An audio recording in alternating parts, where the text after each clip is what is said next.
Então, pessoal, voltando a Aristóteles, né, a última parte da estrutura da substância, os dois últimos conceitos da estrutura da substância, que Aristóteles chamava de ato e potência.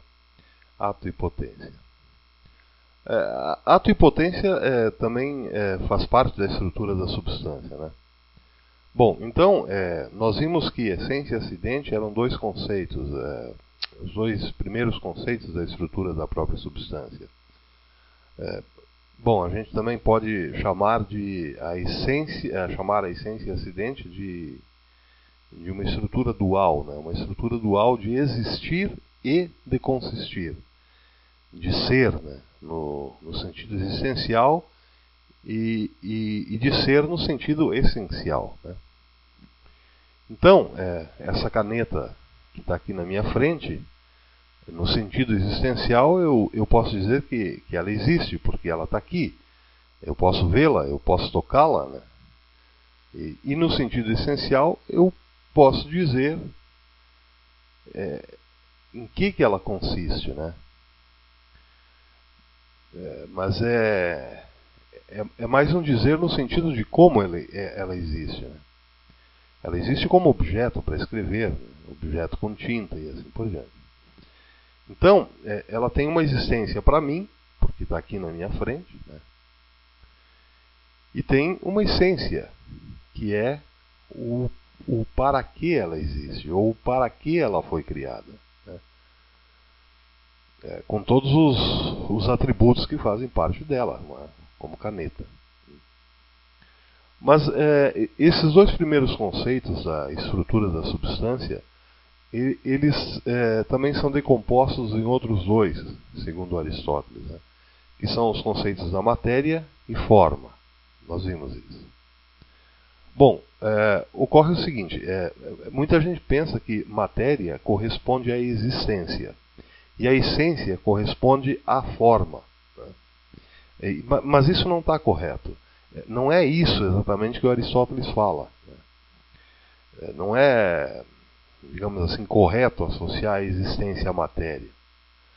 Também não dá para associar a forma à essência, porque não existe divisão nessas coisas, né?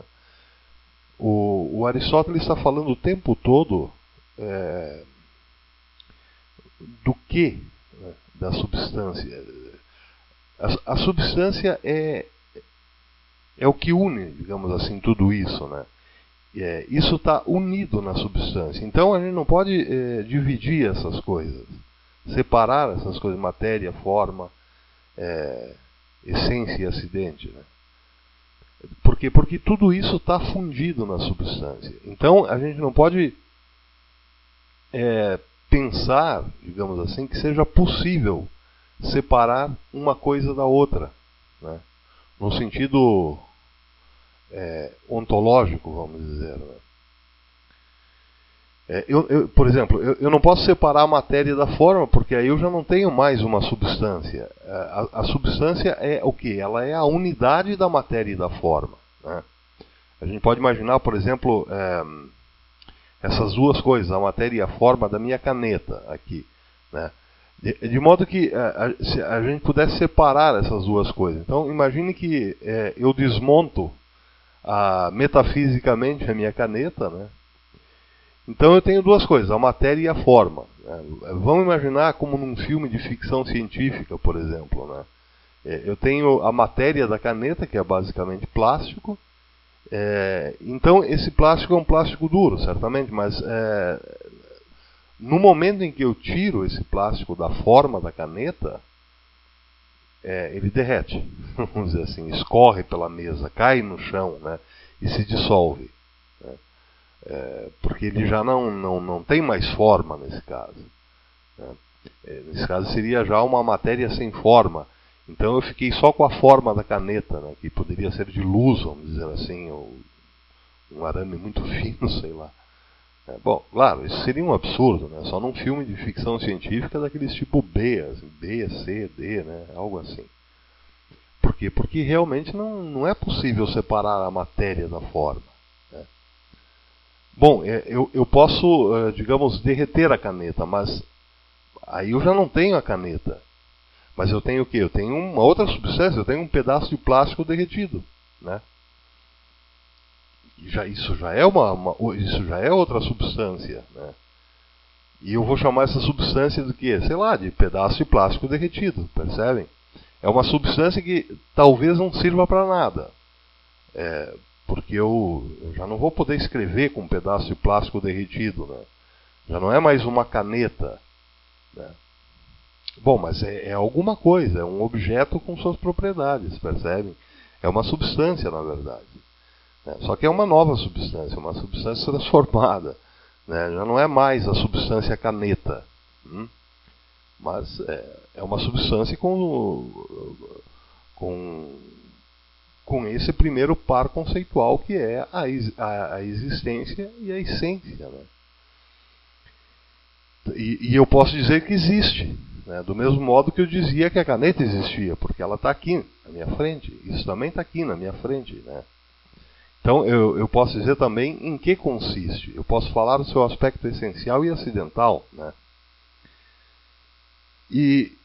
Mas vejam, já não é mais uma caneta. Né? Mas ela ainda assim ela terá uma nova forma. Ela terá uma forma. Né? Uma nova forma, mas é uma forma. Né?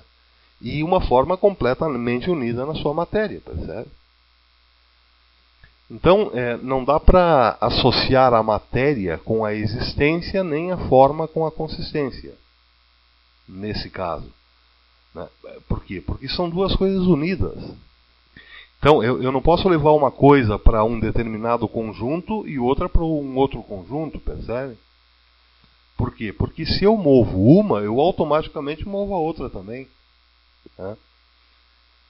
Por isso que eu pensei nesse exemplo de uma caneta derretida. Né? Eu não posso fazer com que a matéria se refira a um conjunto e a forma se refira a um outro conjunto de coisas. Né? Porque ambas são, no Aristóteles, uma unidade indissolúvel. Indissolúvel na substância mesma. Né? E é essa substância que une, que funde essas coisas, que funde esses pares conceituais, percebem? Bom, se não dá para separar forma de matéria, nem matéria de forma, então a gente tem que admitir que a forma sem a matéria não é nada. Né? É uma abstração. E a matéria sem a forma também não é nada. Né? Então, é isso que está em jogo no Aristóteles. E isso é radicalmente contrário ao que o Platão dizia. Né? Bom, nós vimos isso. Né? Essa união, a gente precisa sempre lembrar isso. Essa união que se dá na substância, essa união indissolúvel de matéria e forma, é sempre individual. Sempre porque a gente precisa lembrar que a substância é sempre individual. Quando se fala de substância, fala-se de um indivíduo, sempre, em todo caso. Né? Então, a substância é esse homem em particular, e não a humanidade. É essa cadeira em particular, e não o conceito de cadeira. É aquele cavalo em particular, e não a cavalidade, percebem? Bom, então,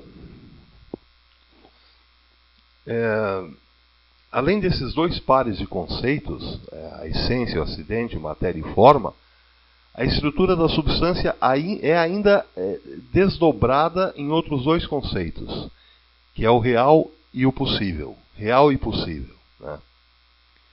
Então, a gente pode também aqui cometer o erro de vamos dizer assim, associar, né, o real à forma e o possível à matéria. Percebem? Se a gente imaginar que a forma é sempre algo imutável, né, e que basta preencher essa forma de alguma matéria para surgir uma substância, então a gente já cometeu o erro, né, de achar que essas duas coisas, real e possível, separadas, né, se associam então à matéria e à forma. Né. Só que aí a gente já cometeu o erro de achar que essas duas coisas, real e possível, podem ser separadas, mas não é possível. Por quê? Porque a gente está falando da estrutura da substância. E essa estrutura se dá exatamente na substância, que funde todas as coisas, né? Que amarra, vamos dizer assim, todas essas coisas. Né? Então, tudo que faz parte da estrutura da substância está fundida na substância. Não pode ser separada da substância, percebem? Não é uma ideia separada da coisa, porque isso não, de fato, não acontece no Aristóteles. Né? Então, se a matéria não pode ser separada da forma, o real também não pode ser separado do possível. Percebem? Claro que a gente tende a pensar que o possível está associado com a matéria, por quê? Porque a gente pode pegar qualquer coisa material e moldá-la, né? Segundo uma forma, mas isso é um aspecto ilusório, né? Quer dizer, isso não corresponde com o que o Aristóteles está dizendo em relação ao que é substância. Né? Mas vejam só, essa parte, especificamente essa parte, ela é essencialmente complicada, ela é difícil de entender, né? na essência. Né? Eu realmente não sei como explicar, né? com muitos exemplos, mas vamos por partes. Né? A gente precisa admitir duas coisas em primeiro lugar. A primeira coisa é que a forma imprime realidade. Né? O que não tem forma não tem realidade. Né? Isso para Aristóteles é um fato. E a outra coisa que a gente precisa admitir é que a matéria tem possibilidades de ser muitas coisas. Isso também é um fato. Mas vejam só, ainda assim, a gente não pode concluir que, pelo fato da forma imprimir realidade e a matéria ter possibilidades, a gente não pode concluir que a forma esteja relacionada relacionada ao real, né? E a matéria relacionada ao possível. Porque se a forma está vinculada ao real, então ela deveria existir, né? Anteriormente, sem matéria. Né? E aí nós caímos no Platão. Né? Por quê? Porque sempre que uma forma se apresenta, ela se apresenta já com a sua matéria. Né? Então, como é que é possível que ela esteja vinculada ao real, se tudo que aparece é individual? Teria que haver um real imaterial, então. Genérico, geral, percebem? Isso seria parece que é um pouco... Bom, aí já não é o Aristóteles, essa é que é a verdade, né? Mas isso é bem complexo, porque... Bom, a gente pode dizer de outro modo, né? Quando que o real é o real? Quando que o real é real? O Aristóteles dirá que o real, ele só é real quando procede do possível. Porque se ele não procede do possível, ele não pode ser real. Né? Então, a gente pode fazer a mesma pergunta para a forma e para a matéria. Quando que a forma é a forma? Quando ela está unida numa determinada matéria. Né? E quando que a matéria é matéria? Quando ela aparece unida numa forma. Sem essa união, é tudo abstrato, percebem? Aí não é nenhuma coisa nem outra, mas pode ser um conceito, pode ser uma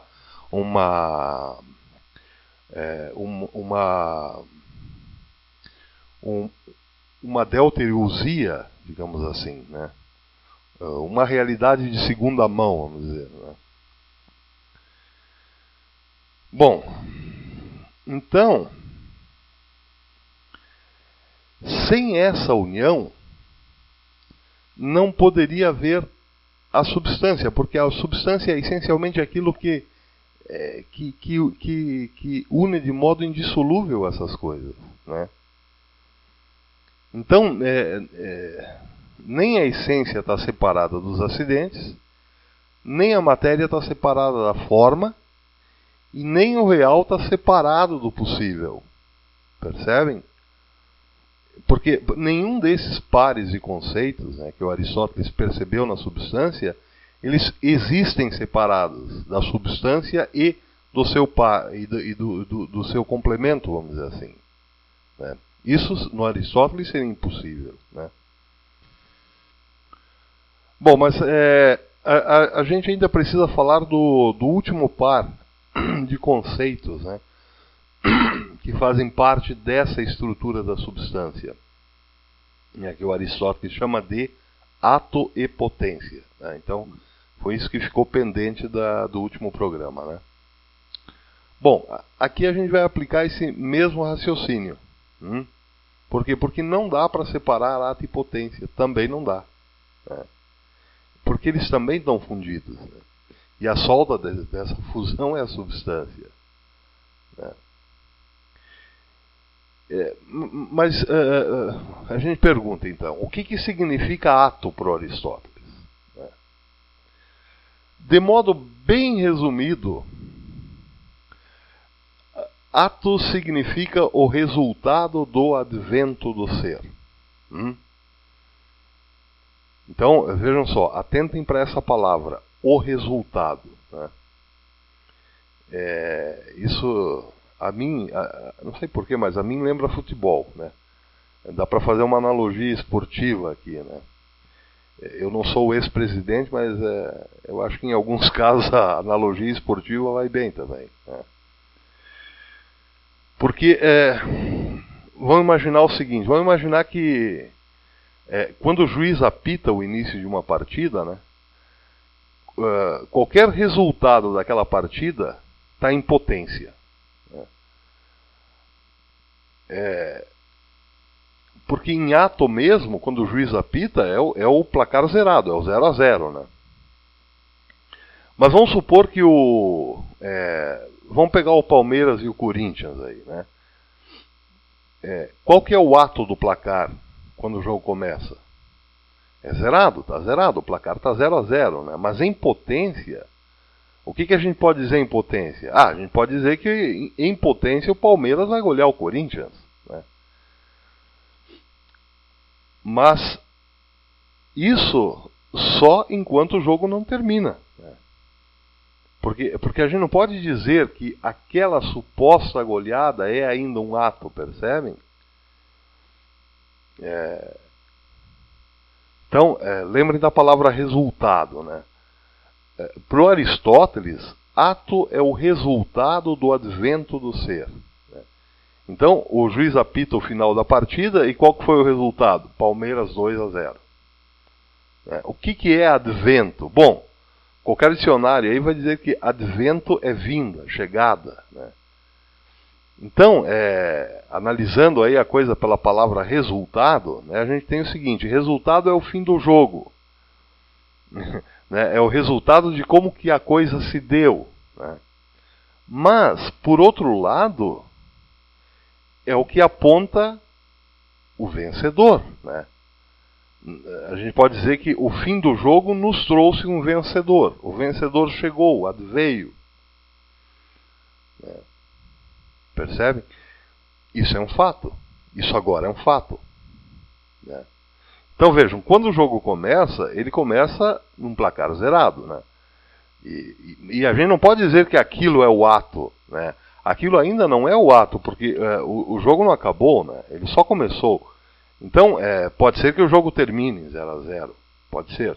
Então, o resultado do advento do 0-0, né, dirá que em ato o jogo terminou empatado, percebem? Bom, mas e a potência, né? O que é a potência? Então, aqui a gente precisa lembrar daquele sentido lato de matéria, né, que só existe no Aristóteles. Matéria para o Aristóteles, se vocês lembram, é tudo aquilo de que é feita uma coisa. Então, um poema, né, qual que é a matéria do poema? Os versos, a métrica, a rima, o tema, enfim, tudo isso é matéria do poema. Né? Matéria é tudo aquilo de que é feita uma coisa. Então, a matéria de um romance, né, se foi impresso, se virou um livro, é o papel, a tinta, mas também é a história, a fantasia, a invenção, enfim, tudo isso, né, a ficção, o relato histórico, se tiver, né, tudo isso é matéria, percebe? Bom, quando o Aristóteles define potência, ele recupera esse sentido de matéria e diz que potência é a matéria enquanto vai ser. Agora, se a gente pedir para um poeta, né, como é que seria essa matéria enquanto vai ser, né, ele podia dizer que... Bom, eu não sou poeta, né, então eu não posso responder como poeta, mas talvez o poeta respondesse que essa matéria, enquanto vai ser, é um pouco de inspiração e um pouco de técnica, né? Mas, enquanto essas duas coisas não acontecerem, é só potência. É uma coisa que está, digamos assim, em germe, né, na cabeça do poeta, né? Mas ainda não virou ato. Tá? Né? Bom, mas tem um exemplo bem mais popular que esse, né, que eu dei aí, que é o exemplo da semente, né? Então, vamos imaginar aí uma semente de um pinheiro, por exemplo, né? A semente de uma araucária, né? Que dá muito aqui no Paraná, né? Pelo menos dava, né? Em ato, aquela semente é um pinhão, né? É um pinhão que a gente aqui come, cozinha e come no inverno, né? Bom, isso é o ato, né? Mas em potência, aquele pinhão, aquela semente, em potência é uma árvore, é uma araucária, é um pinheiro, percebem? Por quê? Porque se a gente entrega essa semente à terra, ela vai germinar, né? E vai se transformar numa araucária gigante e bela, né? Então vejam, aquela araucária gigantesca, né, já está dentro da semente de algum modo, né? Mas ela está lá apenas como potência, né? Por quê? Porque quando a gente come um pinhão, a gente não está comendo uma árvore inteira, percebem? Não fisicamente, mas está comendo sim está comendo uma árvore inteira em potência. Por quê? Porque se ela fosse jogada na terra, se a semente fosse depositada na terra, cresceria ali uma árvore, e não um peixe, não uma espiga de milho, cresceria uma araucária, né? Então, esse eu penso que é o exemplo mais fácil de entender, né? Só que tem uma certa complicação nesse par de conceitos. Também aí tem uma certa complicação, né? Porque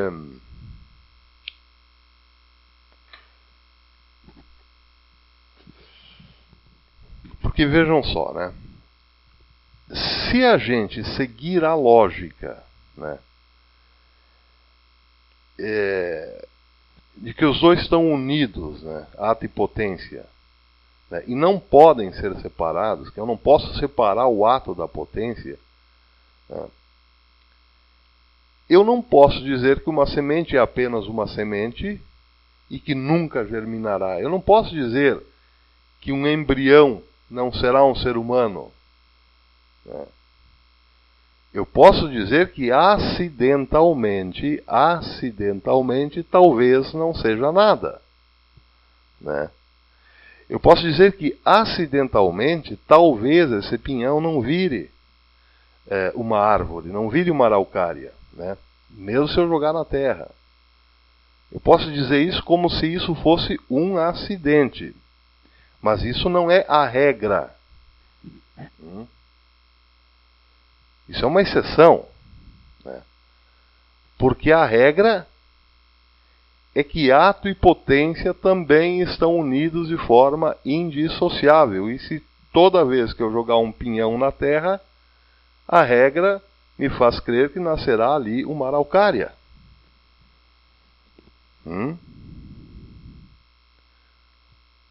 Toda vez que um espermatozoide fecunda um ovo, a regra me faz crer que nascerá ali uma criança, um ser humano. Né? Porque o ato e a potência estão indissociavelmente ligados. Né? Todo ato tem a sua potência de modo indissociável. Toda semente contém uma árvore. Todo espermatozoide ou todo óvulo feminino contém um ser humano. Porque ato e potência estão indissociáveis como matéria e forma na substância. Né? E como real e possível na substância, ato e potência na substância também estão indissociáveis. E isso é radicalmente assim na natureza. Isso não é uma invenção do Aristóteles, isso é uma descoberta do Aristóteles, percebem? Aristóteles foi fundo nisso, né? Aristóteles, quando examinou a estrutura da substância, ele enxergou exatamente como a natureza funciona. Então, quando alguém diz que a pílula do dia seguinte ela não provoca propriamente um aborto, né, porque seria impossível considerar um ser humano, né, com a mera união de um espermatozoide com um ovo em questão de minutos ou horas. Né. Mas aí a gente pode dizer o seguinte, usando o Aristóteles, né, como pano de fundo, que a gente pode ser bem mais radical e dizer o seguinte, olha, só uma mera masturbação já é em potência o assassinato de um ser humano, pelo menos um. Né? Porque se uma semente cai na terra, aquilo já é em potência a geração de um novo indivíduo. Se um espermatozoide entra dentro de um ovo, não importa se for uma fecundação de um segundo, de um minuto, de uma semana, de 40 semanas, não importa o tempo. No exato momento em que o espermatozoide entra num ovo, ali já está em potência um indivíduo, uma nova vida, um novo ser humano, né? Que em potência poderá ser, sei lá, qualquer coisa, um artista, um bombeiro, um serial killer, não importa. Mas em potência, ali já existe um ser humano, uma vida, um homem, uma mulher. Né? O fato é que ali já existe um indivíduo que jamais se repetirá. Percebe? Resultado de uma combinação que jamais se repetirá. Né? Então, veja que coisa maravilhosa isso, que eu ouvi isso pela primeira vez do professor Olavo. Né? Que mais ou menos assim, né? Não eram essas exatamente as palavras do Olavo, mas é mais ou menos isso, que um indivíduo, ele é o resultado de um encontro, ou de uma combinação, né? De um espermatozoide com um ovo, que só se deu uma vez, em toda a eternidade, jamais se repetirá. Né? Eu, por exemplo, eu sou o resultado do encontro de um entre bilhões de espermatozoides com apenas um ovo entre bilhões de outros ovos. Né? Aquele espermatozoide e aquele ovo só se encontraram uma vez. E aí eu surgi. Daquela combinação. Eu só poderia ter surgido daquela combinação. Daquele espermatozoidezinho X lá, com aquele óvulozinho X, Y, vamos dizer assim. Só aquela combinação daqueles dois indivíduos é que poderia resultar esse aqui que vos fala. Né? Então, eu sou o resultado desse encontro, dessa combinação, que só se deu uma vez e jamais se repetirá. Percebem?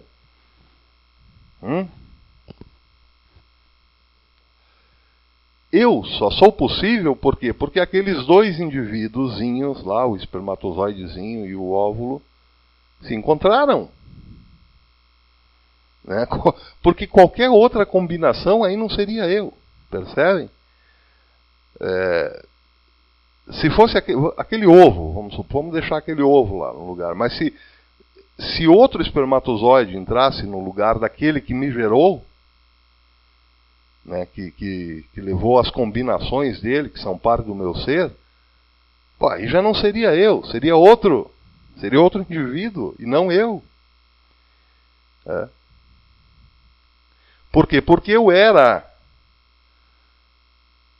a potência daquele encontro. Em potência, eu estava lá em potência. Eu era o resultado daquele encontro em potência. Né? E eu só poderia ter vindo ao mundo se aquele encontro acontecesse e desse certo. É uma combinação imensa aí de fatores, que jamais se repetirão, que jamais serão iguais, que jamais se repetirá igualmente em outro ser. Aquela combinação jamais acontecerá. Né? Daqui para a eternidade isso jamais acontecerá, percebe? Mas então, graças a Deus, toda aquela combinação que resultou nesse que vos fala deu certo, graças a Deus. Né? No meu caso deu certo. Mas vejam, em potência, não? Quantos e quantos outros possíveis seres não deram certo naquele momento? Eu vim ao mundo, né? Mas quantos que poderiam, em potência, também vir, não deram certo, não vieram ao mundo para que eu existisse? Bom, isso dá bem a importância de cada indivíduo, né? Por quê? Porque cada indivíduo, né? Cada indivíduo, pegando aqui o aspecto do real e do possível, só pegando esses dois aspectos agora, só foi real porque era possível. Mas aí que tá, mas para ser possível, outros não poderiam ser ao mesmo tempo, percebem? Então cada indivíduo é também uma escolha. E agora, falando como cristão, né, cada indivíduo, por todas essas combinações de fatores que o texto do Aristóteles já nos permite ver, meditar, né? Cada indivíduo que é o resultado dessas combinações todas tudo isso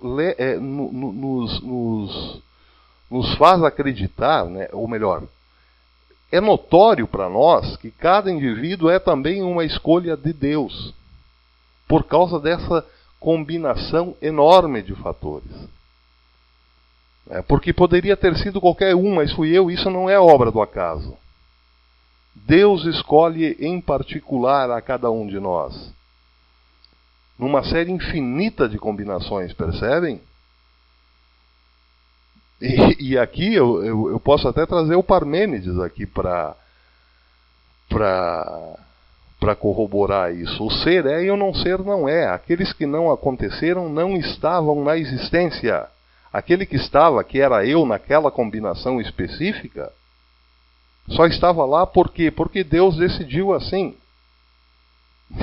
Percebe? Se eu pegar o Parmênides ao pé da letra, eu também chego nesse resultado. Né? Então, no dia em que eu fui gerado, no ato sexual que eu fui gerado, havia a possibilidade de incontáveis combinações, mas todas eram possíveis. Né? Inúmeras combinações eram possíveis. Mas só eu me tornei real, percebe? E isso não é fruto do acaso. Isso não é acaso. Isso é escolha. Escolha de Deus. Porque quando a gente entrar mais a fundo na teoria da realização, a gente vai ver que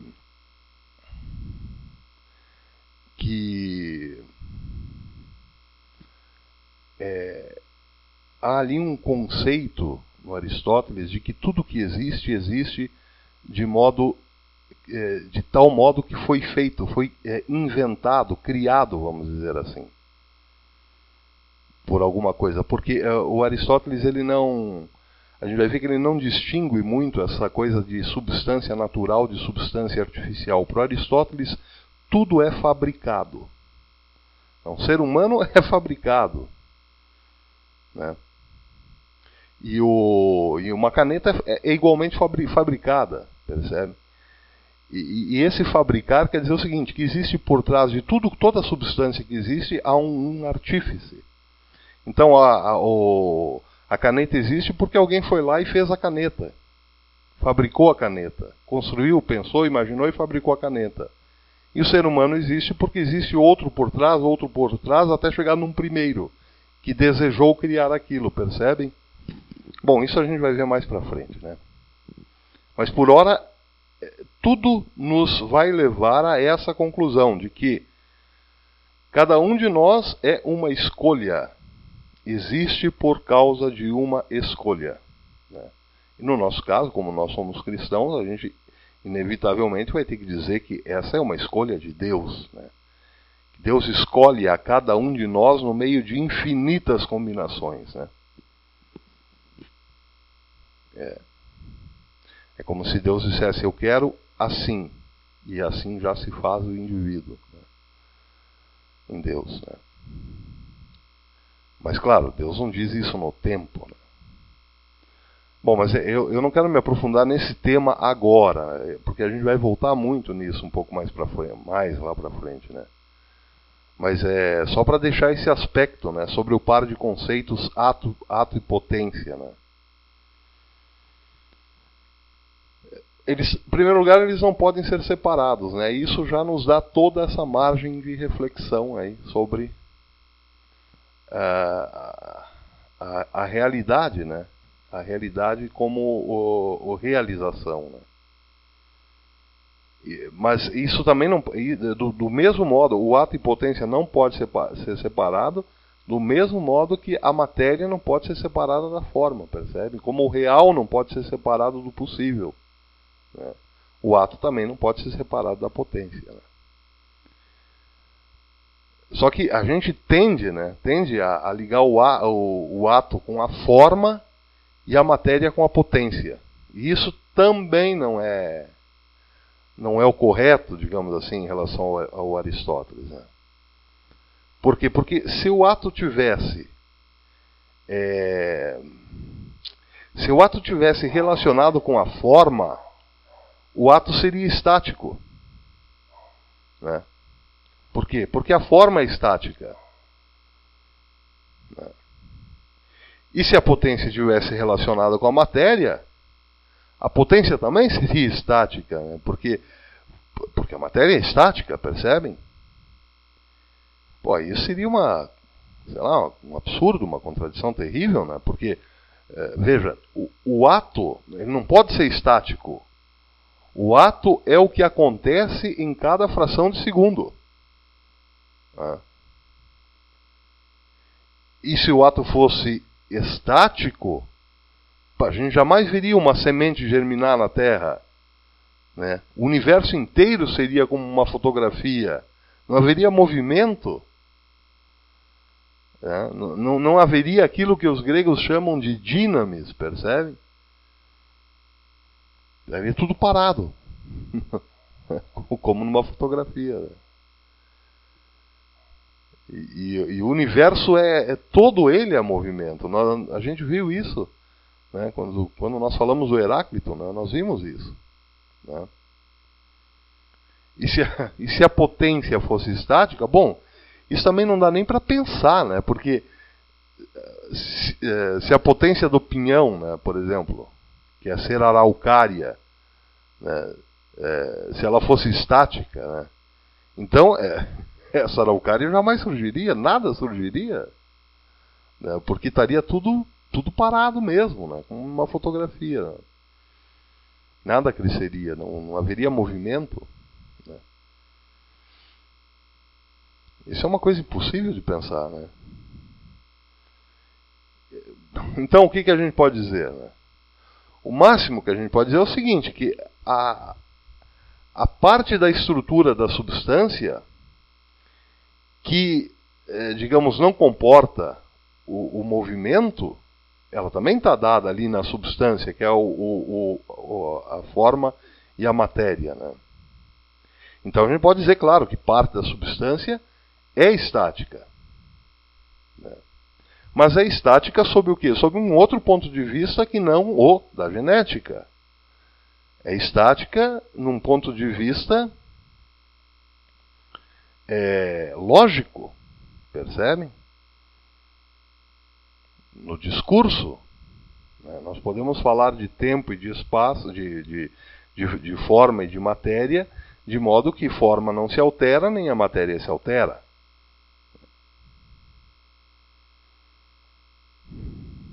Então a gente pode dizer que matéria e forma é como uma fotografia da substância.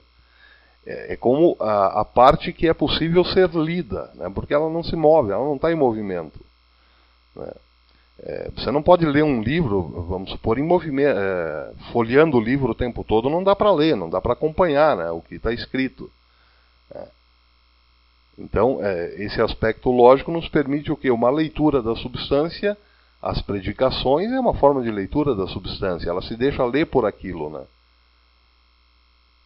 Porque forma e matéria são, de algum modo, estáticas, né? Isso em qualquer substância, né?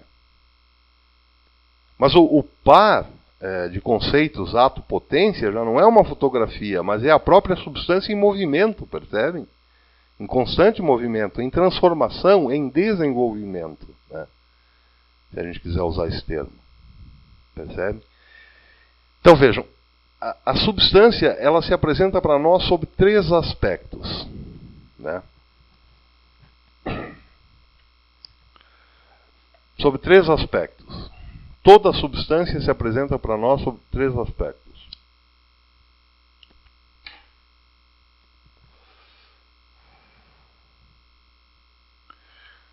E 3 aspectos bem delimitados, né? Vamos dizer assim. Primeiro, o aspecto ontológico, né? Mas a gente também pode dizer metafísico, né? Esse é o primeiro aspecto de como a substância se apresenta. O segundo aspecto é o aspecto lógico. E o terceiro aspecto é isso que a gente falou agora, é o aspecto genético. Então a substância se apresenta sempre nesses 3 aspectos, né? E o que é o aspecto ontológico ou metafísico da substância? É o que nós falamos no programa passado ou retrasado, se não me engano, né? Que é o aspecto existencial, é a unidade existencial de forma e matéria.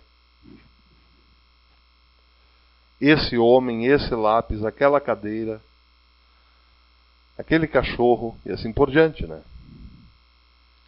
Mas sob o aspecto existencial, aquilo que existe para um sujeito, aquilo que existe para mim, na minha vida, né? Mas que não sou eu. É outra coisa, está fora de mim, né? Está além da minha vida, né? Mas se apresenta para mim dentro da minha vida, né? Por isso, digamos, o sentido metafísico e existencial, né? E o que é o aspecto lógico da substância? É o aspecto da predicabilidade de um sujeito, né? A cadeira é confortável, a maçã está madura, Sócrates foi soldado, né? É sempre a predicabilidade de um sujeito, né? Mas e o aspecto genético da substância? O aspecto genético da substância é sempre a atuação da potência.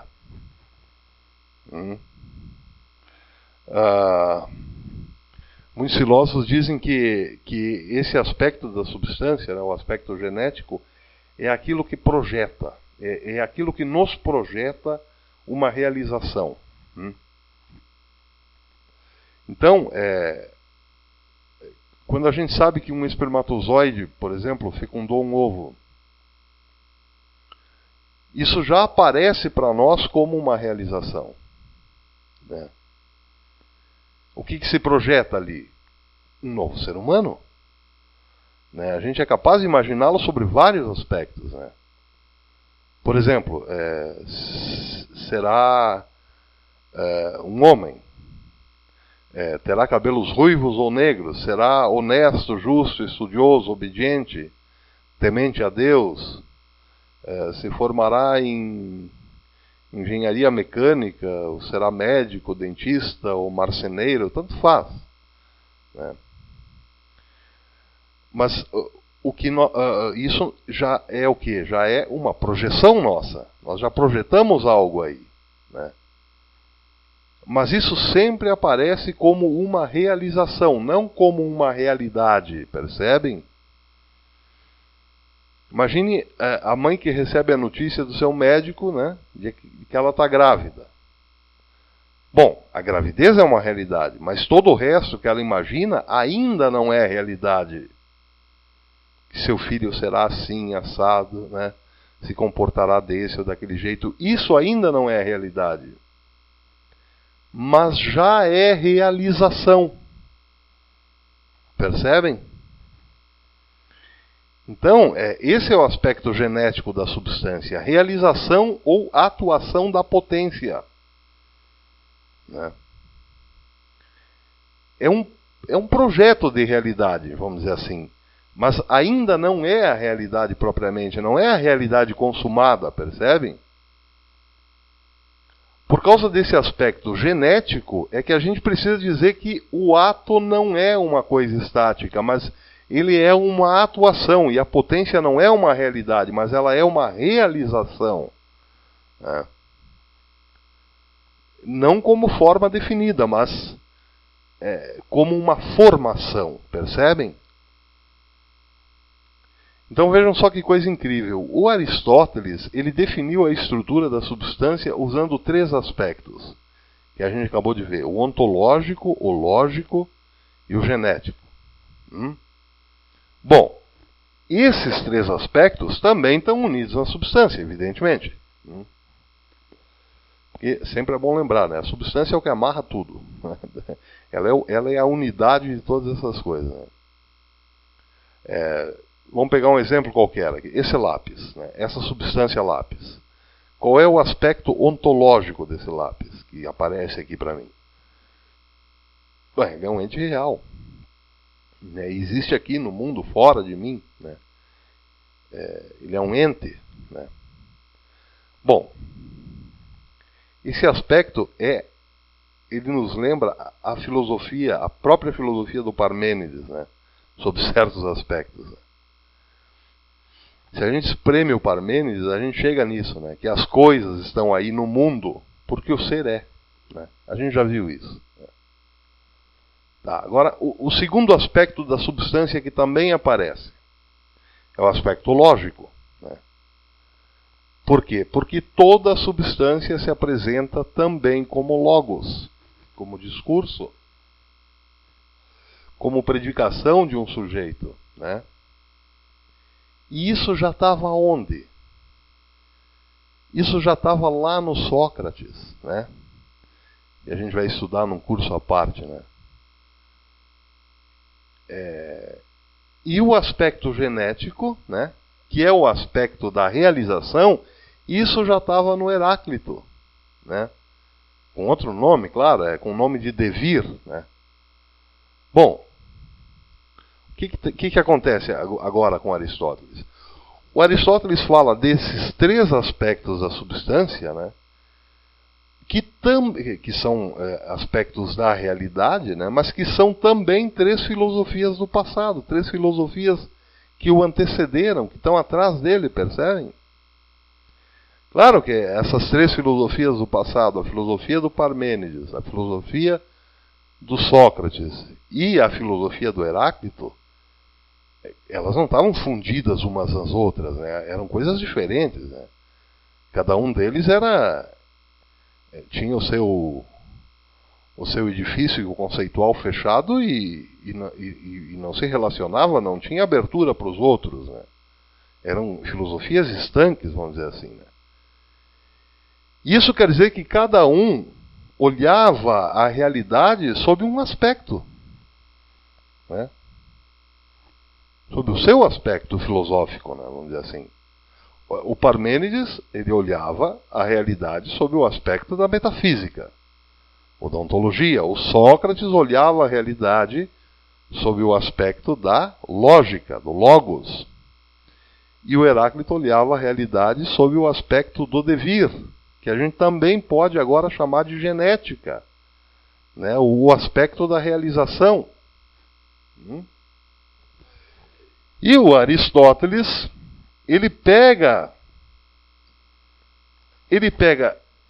na realidade, ele percebe que esses três aspectos separados, na realidade, estão todos unidos, estão unidos. Então ele passa por cima de todos esses filósofos que o antecederam, né? E ele percebe que a realidade não é esse ou aquele aspecto em particular, mas ela engloba todas essas filosofias que o antecederam, essas formas de visão de mundo e natureza. Ele engloba todas essas coisas numa coisa só, na chamada substância. Percebem? No indivíduo. Então, essas três maneiras de ver a realidade, agora elas aparecem fundidas no Aristóteles, né? Cada coisa, cada substância que existe no universo, ela já se apresenta, né, sob esses três aspectos ao mesmo tempo. O aspecto ontológico, lógico e genético, percebem? É como se cada coisa apresentasse essas três filosofias do passado, né, como uma filosofia só, a partir de agora, percebem? E é o Aristóteles que descobre isso, né? Só que, claro, o Aristóteles ele não vai ficar aí, né? Ele ainda vai muito além disso, né? Porque ele pega esse último aspecto da substância, que é o aspecto genético, né? O aspecto da realização, né? E aprofunda isso como ninguém tinha feito antes dele, né? Só para a gente ter uma ideia do que ele fez, vamos imaginar o seguinte, né? Vamos imaginar a estrutura do ser e a estrutura da substância, né? Que são esses dois grandes estudos que o Aristóteles fez, né? Como que o Aristóteles definiu a estrutura do ser? Se vocês estão lembrados, ele definiu a estrutura do ser como categorias. Então ele encontra lá 10 categorias em todas as coisas, né, que estruturam o ser, né? A substância, a quantidade, a qualidade, a relação, o tempo, o espaço, a ação, a paixão, a posição e o estado, né? Essa é a estrutura do ser, né? Bom, e a estrutura da substância, como é que ele define? Ele define como essência, ele percebe essa estrutura na substância, né? E essa estrutura se apresenta como essência, acidente, matéria, forma, real, possível, ato e potência, né? Muito bem. Só que agora ele pega essas duas coisas, né? Ele pega a estrutura do ser e pega a estrutura da substância e une tudo isso numa terceira, vamos dizer assim, não diria uma grande sacada, é uma decorrência disso, na verdade, né? Uma terceira teoria, a gente pode dizer, né? E a gente pode chamar essa teoria de teoria da realização, percebe? Então, como ele sempre procura as estruturas das coisas, né? E vejo que foi assim que ele fez com o ser, né? E com a substância também, né? Quando ele quis dizer o que era o ser, ele não disse, olha, o ser é isso, o ser é aquilo. Não, ele não fez isso. Ele disse quais eram as estruturas do ser, né? Quando ele quis dizer o que era a substância, quando ele quis definir a substância, ele não disse que a substância é isso ou aquilo em particular, né? Embora toda a substância seja um indivíduo, né? E todo indivíduo é uma substância, né? Mas ele não disse exatamente assim. ele disse o que eram as estruturas da substância. E agora a mesma coisa, né? Para dizer o que é a realização, ele vai de novo falar de estruturas. Percebem? Agora então, seria o que? A estrutura da realização, né? Claro que agora, quando a gente vai falar aí de realização, ou de estrutura da realização, a gente precisa lembrar, em primeiro lugar, que isso que se trata de algo dinâmico. Agora, algo em movimento, percebe?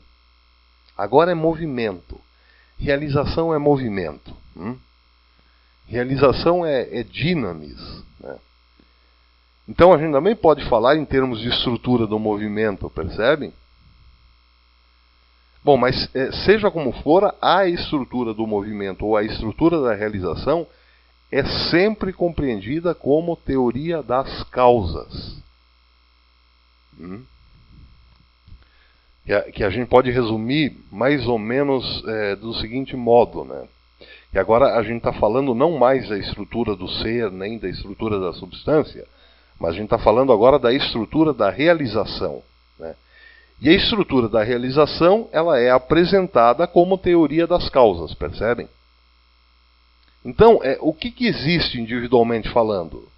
Isso a gente já viu. Individualmente existe a substância. Então, a gente viu que o terceiro aspecto da substância qual que é? É o aspecto genético. E o aspecto genético é dinamis, é movimento, é realização. Então, sobre cada coisa que existe, sobre cada substância, pesa, vamos dizer assim, pesa uma realização, né? Porque cada coisa que existe, existe porque foi, como eu já tinha dito antes, fabricada, percebem? Cada substância que existe foi causada por outra coisa. Então, o simples existir de uma substância, que é sempre um indivíduo, o simples existir de uma substância, o simples existir de uma coisa, isso já quer dizer que existe um acontecimento atrás dela, né? Um acontecimento que foi realizando essa coisa, que foi, digamos assim, colocando essa coisa na realidade, na existência. Falando de um modo mais simplório, vamos dizer assim, né? Por exemplo, uma criança, né, um bebezinho quando nasce, né? Ele não nasce adulto, evidente que não. Ele nasce uma criancinha, um bebezinho, né? E ele vai se realizando no tempo, né, até ficar adulto. E quando ele fica adulto, ele já vai envelhecendo, né? E quando ele envelhece totalmente, bom, aí então vamos dizer que ele morre, né? Então a vida inteira daquele ser foi o quê? Foi uma realização. Percebem? As coisas que foram ficando para trás, a gente chama de realidade, mas sempre no momento presente o indivíduo é realização. Por quê? Porque ele está num movimento de vir a ser, como dizia o Heráclito.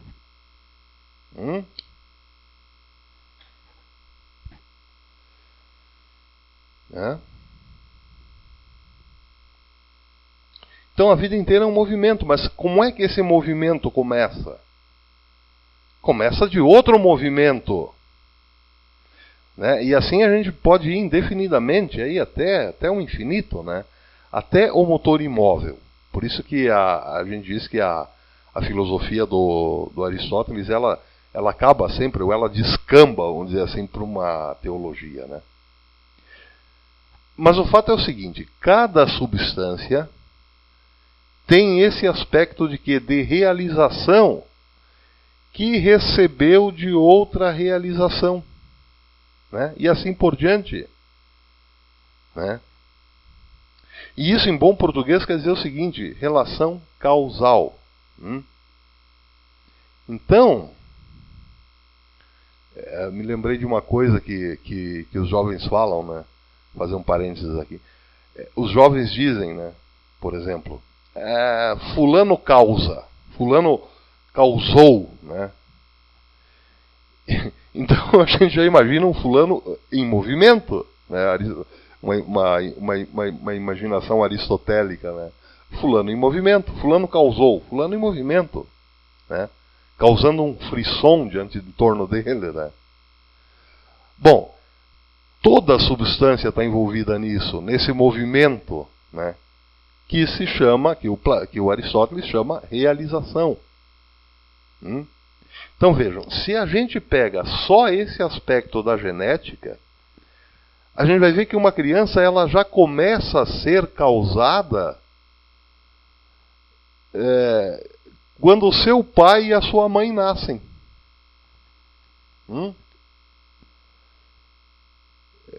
Eu digo isso sem medo nenhum, né?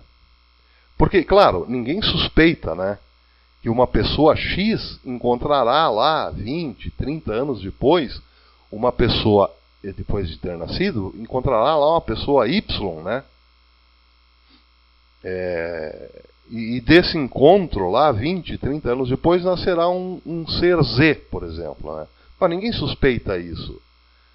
Ou melhor, claro, no geral sim, as pessoas consideram que as pessoas vão casar, vão ter filhos e tudo mais, mas ninguém considera, a não ser que seja um profeta, né, que determinada criança encontrará uma outra determinada criança de nome tal, com residência em tal lugar e assim assado, e ali e desse encontro surgirá um filho, uma criança. Não, ninguém faz isso, ninguém imagina isso. Ninguém pode ver isso, né? Mas isso é possível. E não só é possível, isso vai, na maioria dos casos, isso vai se realizar. Então, a criança que foi gerada pelo encontro de um homem e uma mulher, né, o nascimento dessa criança, o movimento do nascimento dessa criança, ele começou muito antes dessa criança ser sequer planejada, percebem? Planejada, né? O casal normalmente planeja, vamos ter tantos filhos, mas ao contrário, essa criança começou já quando o pai e a mãe nasceram. Ninguém sabia disso, mas Deus sabia. Aquele menininho que nasceu hoje vai casar com a menininha que nascerá daqui 2 anos e eles terão 5 filhos. Bom, aqueles 5 filhos já, de algum modo, estão na realização, né? Claro que para nós cristãos isso é fácil de entender, né? Porque a gente sabe que um bebê, né? Que todo bebê que um dia nasceu, né? Ele já estava nos planos de Deus desde a eternidade, né? Então, o acontecimento daquele bebê é bem anterior ao próprio bebê, percebem? Esse é o aspecto bem, digamos assim, bem profundo da estrutura da realização no Aristóteles. Isso a gente extrai, né, dessa leitura. Não tem como não extrair. Não. Mas, grosso modo, né, tudo gira em torno de causas, né? A causa primeira de eu ter nascido, por exemplo, né, foi porque Deus me escolheu. Deus me fabricou, vamos dizer assim, né? Aí, claro, lembrando o que eu tinha dito lá atrás, né? Digo fabricou porque para o Aristóteles não existe essa diferença entre ser natural e ser artificial, né? Para o Aristóteles, tudo o que existe, estamos falando aqui metafisicamente, né? Tudo o que existe é fabricado, né? E essa fabricação depende de quê? De uma série de causas, né? De 4 causas especificamente, né? Mas ele não distingue entre ser natural e ser artificial nesse sentido, no sentido metafísico, vamos dizer assim, né? Por quê? Porque tudo é, em certo sentido, artificial.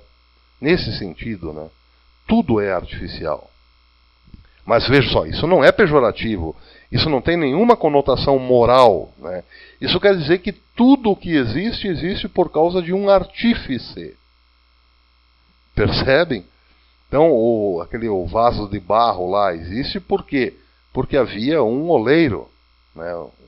Um artífice que fez o vaso de barro, né?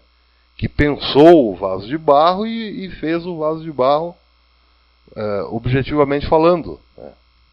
O ser humano é a mesma coisa, ele foi pensado e depois foi feito, né? A vaca, a mesma coisa, o martelo, a mesma coisa, percebe? Então é nesse sentido que não existe diferença entre a substância natural e substância artificial. Mas vejam só, de cada coisa que existe, existe porque essa coisa está, digamos assim, sujeita a 4 causas, ou foi sujeita a 4 causas, né? E o Aristóteles distingue essas 4 causas como causa material, causa formal, causa eficiente e causa final, né? Então, a gente vai entrar nesse assunto agora, e esse assunto é um pouco longo, vamos dizer assim. E então eu acho melhor a gente separar, deixar esse assunto para o próximo programa, né? Porque senão realmente vai ficar muito longo o programa.